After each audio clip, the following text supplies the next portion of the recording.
Famille urgent, très urgent, urgent, partagez cette vidéo massivement. Cassement des papos sur Dominique Ouattara.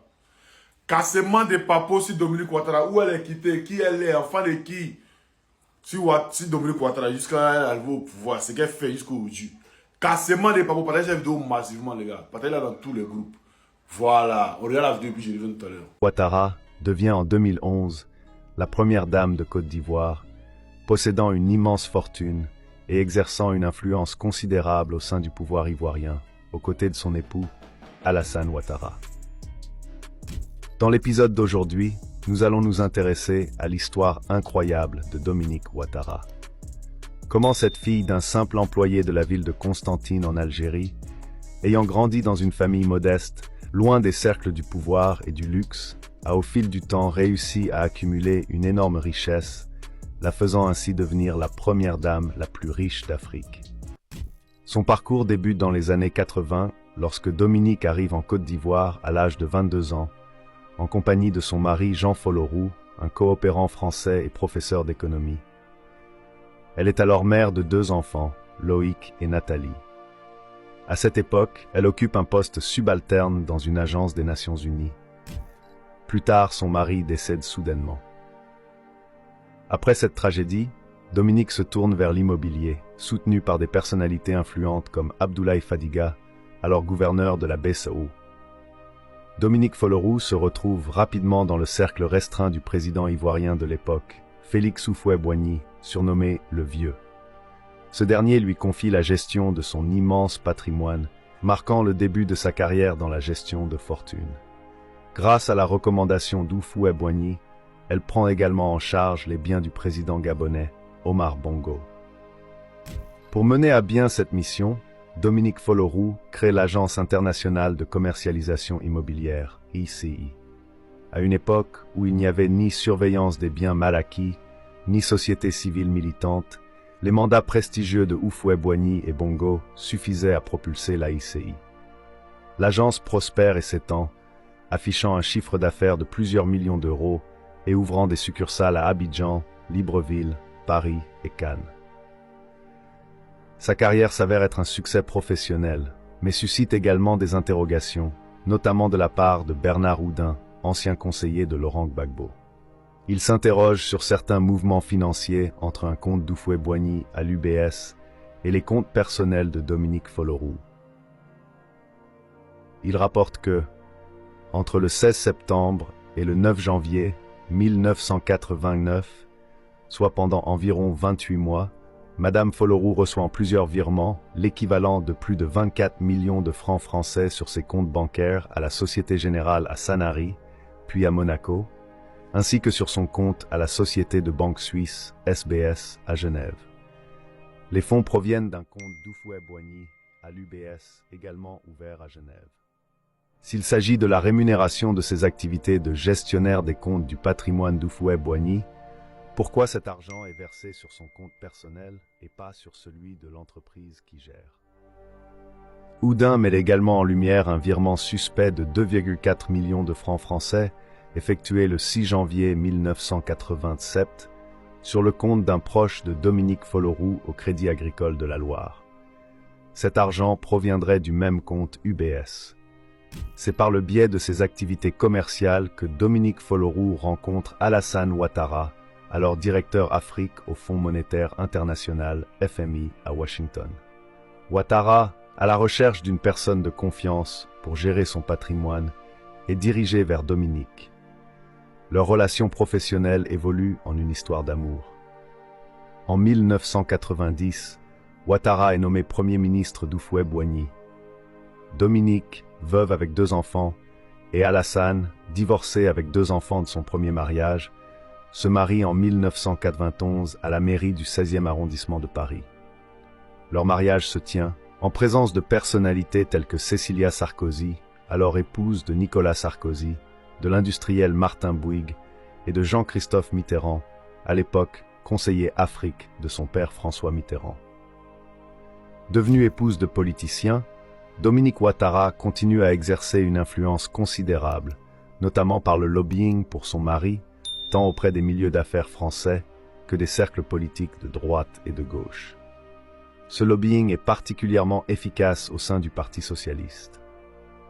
François Loncle, député PS, confie « Dominique Ouattara a visé les deux personnes qu'il fallait à gauche, Dominique Strauss-Kahn et Laurent Fabius, dont l'influence était importante dans les milieux économiques et financiers. Je me suis rendu compte que les deux hommes sont devenus peu à peu ouattaristes. Dominique Ouattara a un savoir-faire lobbyiste remarquable. Elle les a convaincus que l'homme d'avenir, avec Anne Méo, présidente de la société Image 7, qui conseille bon nombre de dirigeants du CAC 40, et dont la mission est de gérer et de protéger l'image et la réputation des entreprises et dirigeants à travers des stratégies de communication et de relations publiques. L'ascension professionnelle de Dominique Ouattara se fait en parallèle de celle de son mari. En plus de ses activités dans l'immobilier, elle rachète des franchises de salons de coiffure Jacques Dessange aux États-Unis et investit dans des médias tels que Radio Nostalgie en Côte d'Ivoire. Si officiellement elle a renoncé à la gestion directe de ces entreprises, selon Vincent Hugeux, journaliste à l'Express, Dominique Ouattara est une femme d'affaires saisie par le démon de la politique. Elle a mesuré à quel point la synergie entre la réussite dans le business et l'ascension de l'homme de son choix pouvait être efficace. Même si formellement elle a dû renoncer, à la demande de son époux, à ses fonctions économiques, elle explique aujourd'hui que la gestion de patrimoine immobilier la fait encore palpiter et qu'elle y reviendra un jour ou l'autre. Mais au fond, elle n'aura pas à y revenir, car elle n'a jamais vraiment quitté cet univers. Elle a délégué au premier cercle familial. En effet, sa fille Nathalie est vice-présidente d'AIC International et de Radio Nostalgie Afrique, tandis que sa sœur Véronique, décoratrice d'intérieur, siège au conseil d'administration d'AIC International. Son frère Philippe, quant à lui, a collaboré avec Dominique Ouattara en fondant à Abidjan un cabinet de maîtrise d'ouvrage, de gestion immobilière et d'intermédiation financière nommé GEMCO. En 2013, ce cabinet obtient le contrat de réhabilitation de la présidence ivoirienne. Un autre frère, Marc, dirige une entreprise spécialisée dans l'achat de fèves de cacao. Dominique Ouattara allie son succès en affaires à une intense activité caritative à travers sa fondation Children of Africa.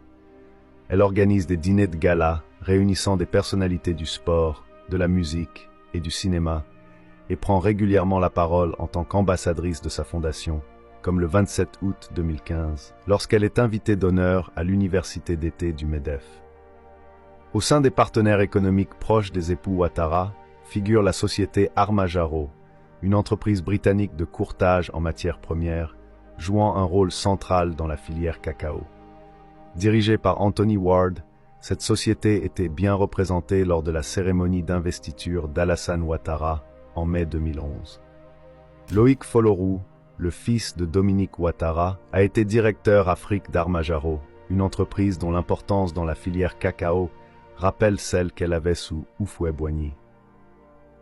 Cette filière cacao a également joué un rôle financier crucial pendant la guerre civile. La journaliste Fanny Pigeot explique « Ces rebelles ont gagné énormément d'argent. Pendant 8 ans, tandis qu'ils contrôlaient 60% du territoire ivoirien, ils se sont fait de grosses fortunes en trafiquant le cacao et d'autres matières premières comme l'or. » Après la victoire d'Alassane Ouattara, Martin Bouygues, qui était présent au mariage du couple Ouattara, a bénéficié de contrats lucratifs, renforçant ainsi le lien entre affaires et politique au sommet de l'État. En tant que première dame, Dominique joue un rôle crucial dans les décisions politiques importantes. Bien que son nom ne figure pas dans les organigrammes officiels, elle influence les nominations importantes au sein du gouvernement, comme celle de Ahmed Bakayoko, ancien employé de Nostalgie Abidjan, dont la carrière a été façonnée par elle.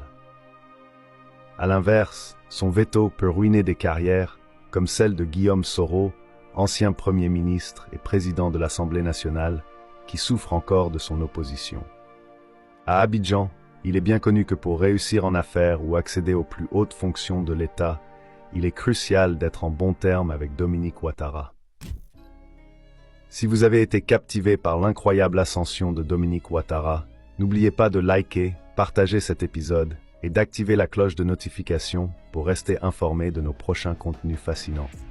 Abonnez-vous à notre chaîne YouTube pour découvrir d'autres histoires inspirantes.